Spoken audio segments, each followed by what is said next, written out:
My friends, I want to tell you about a small, unremarkable notebook I have kept for the past 12 years, ever since I began volunteering one afternoon each week at a local senior center, sitting with residents who wanted company, conversation, or simply someone patient enough to listen to whatever they wished to share. I did not begin this notebook with any particular plan in mind. I simply found myself, after certain conversations, wanting to write down something I had just heard, afraid that if I did not capture it immediately, I might lose it entirely, the way so many genuinely important things are lost simply because no one thought to preserve them in the moment. Over these 12 years, I noticed a particular pattern emerging across dozens of these conversations, a pattern so consistent that I eventually gave it its own section in my notebook, when I simply labeled the letter.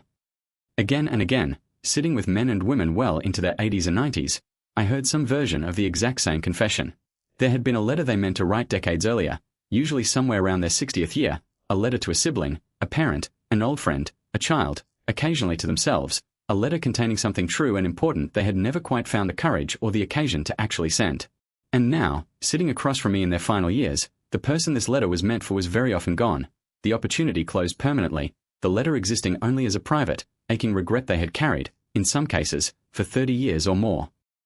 I want to share several of these letters with you today, composite accounts drawn from the many similar stories I have collected in my notebook over these 12 years, protecting the specific identities involved while preserving the genuine substance of what these remarkable people wished, more than almost anything else in their final years, that they had found the courage to say considerably sooner. I want to walk through what each of these letters contained, why it was never sent, and what these remarkable elders eventually came to understand, often only in their final years, about the particular cost of this specific kind of silence. My hope, in sharing these letters with you today, is that if you yourself are carrying an unsent letter of your own, somewhere in your own 60s or 70s, you might finally find the courage to write it, and send it, before the same closed door that so many of these remarkable people describe to me ever has the chance to close for you as well.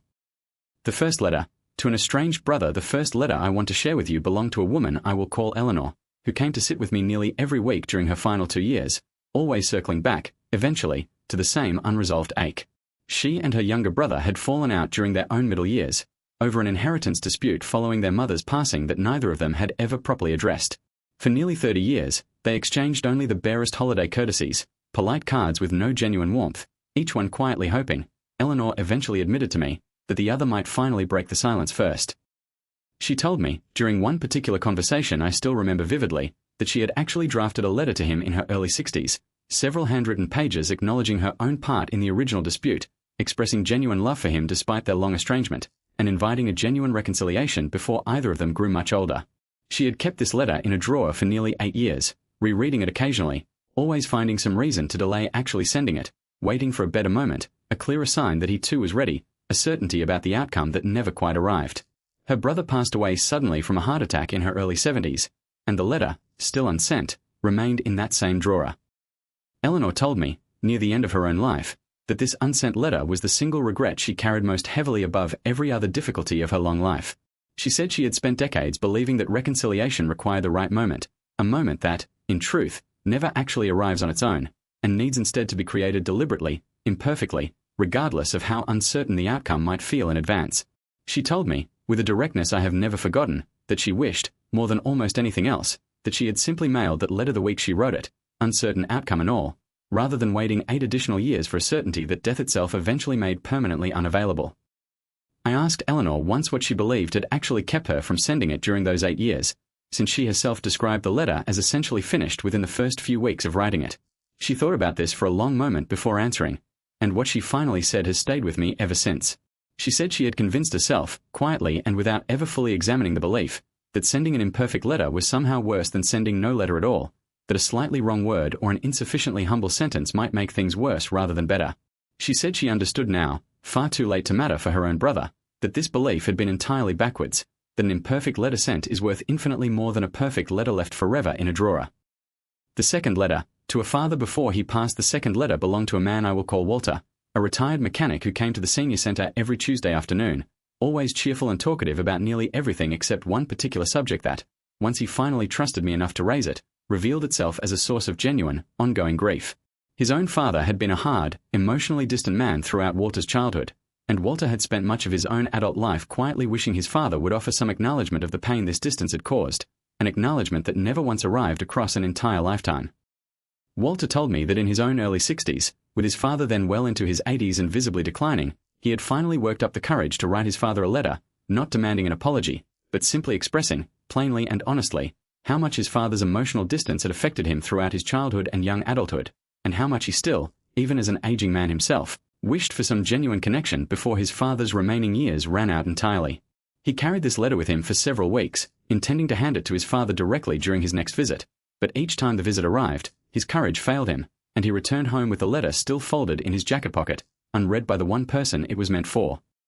His father passed away 6 months later, the letter never delivered. Walter told me, sitting across from me many years afterward, that he still sometimes takes that same letter, now worn soft with age, out of an old drawer and reads it himself, wondering what might have shifted between them had he simply found the courage to hand it over during any one of those final visits. He told me he had learned, far too late for his own father, that waiting for the perfect moment to say something important is very often simply another name for waiting until the moment has passed entirely.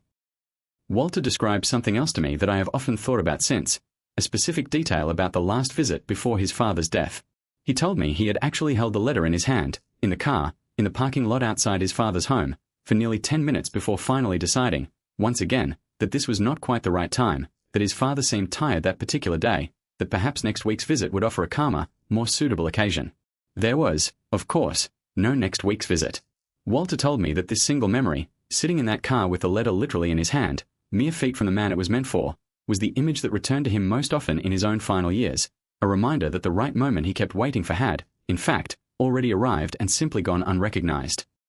The third letter, to an old friend who moved away. The third letter belonged to a woman I will call Margaret, whose closest childhood friend had moved across the country during their own middle years, a friendship that gradually faded through nothing more dramatic than distance and the ordinary business of two full, busy lives. Margaret told me she had thought of writing to her friend many times across the following decades, wanting to express how much this friendship had meant to her, how often she still thought of their shared childhood memories, how genuinely she still considered this woman one of the most important people of her entire life, despite the many years of relative silence between them.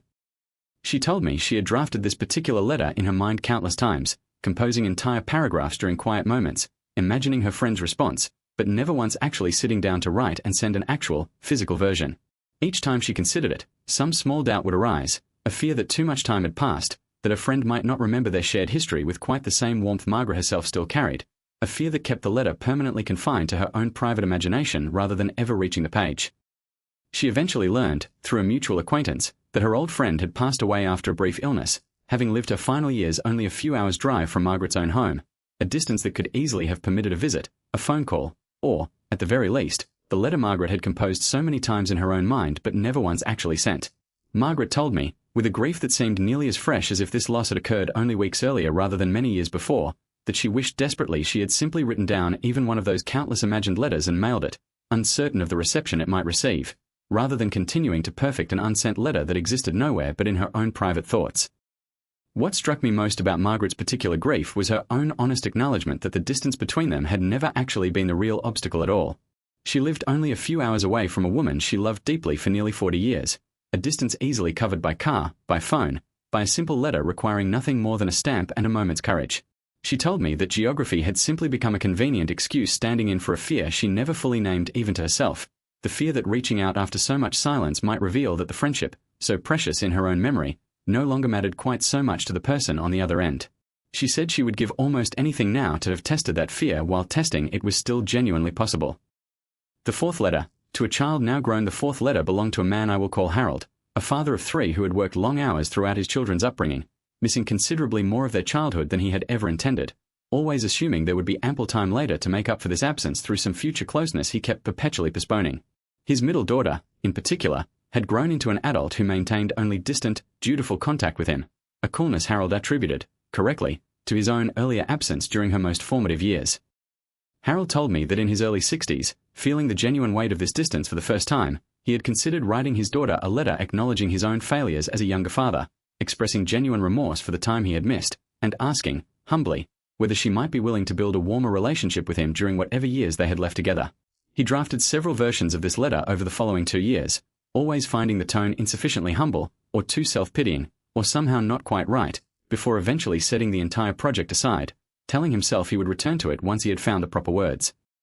He never did find these proper words, at least not on paper, and his relationship with his daughter remained distant and dutiful for the remainder of his working years and well into his own retirement. It was only in his mid-70s, following a health scare that frightened them both, that he finally, imperfectly, spoke some version of this letter's content aloud to her directly, stumbling over his own words, offering an apology considerably less polished than any of his abandoned written drafts had ever managed to be. He told me that this imperfect, stumbling conversation, delivered a full 15 years later than his first careful attempt at the perfect written version, nonetheless finally opened a door that 15 years of silent, perfectionist drafting had never once managed to open on its own. He told me plainly that he wished he had simply sent one of his imperfect early drafts, however insufficiently polished it felt to him at the time, rather than waiting 15 additional years for perfection that, he eventually realized, was never actually required for the letter to do its genuine work.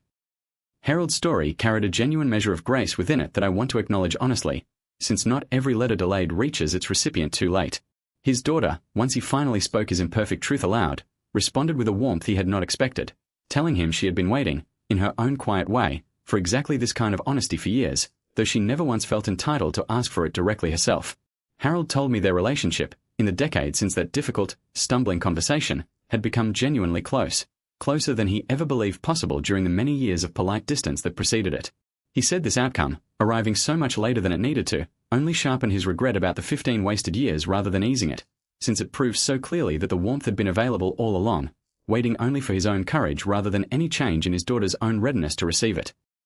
The fifth letter. To themselves at a younger age, the fifth and final letter I want to share with you today is somewhat different from the others, because it was never actually addressed to another person at all. It belonged to a woman I will call Dorothy, who told me, during one of our final conversations before her own passing, that the letter she most wished she had written in her 60s was actually addressed to her own younger self, a letter offering the forgiveness and compassion she had spent decades withholding from herself over choices and mistakes made many years earlier. Dorothy told me she had carried a particular regret since her 30s, a decision she had made during a difficult period of her marriage that she believed had caused genuine harm to people she loved. She had spent the following 5 decades quietly punishing herself for this decision, never once considering that she might simply write herself a letter of genuine forgiveness, addressed to the frightened, overwhelmed younger woman who had made that difficult choice under circumstances Dorothy, in her later wisdom, could finally see with considerably more compassion than she had ever extended to herself at the time.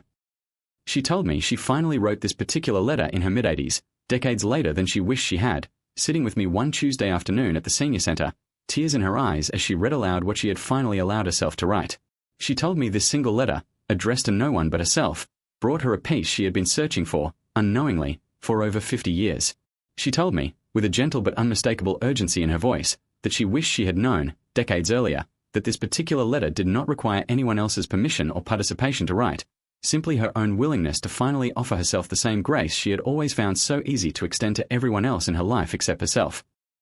I asked Dorothy why she believed she had waited so long to write this particular letter, given that it required nothing from anyone but herself, no reply, no reception, no risk of rejection the way the other letters I have shared with you today genuinely carried. She told me she believed she had, somewhere along the way, come to think of her own suffering as a kind of penance she owed, as though continuing to withhold forgiveness from her younger self represented a form of accountability she was obligated to maintain indefinitely. She said she finally understood, only in her mid-80s, that this belief had confused genuine accountability, which she had already taken decades earlier through changed behavior and quiet amends, with an entirely separate, unnecessary punishment that had served no one, least of all the frightened young woman she had once been and had finally, at last, learned to forgive.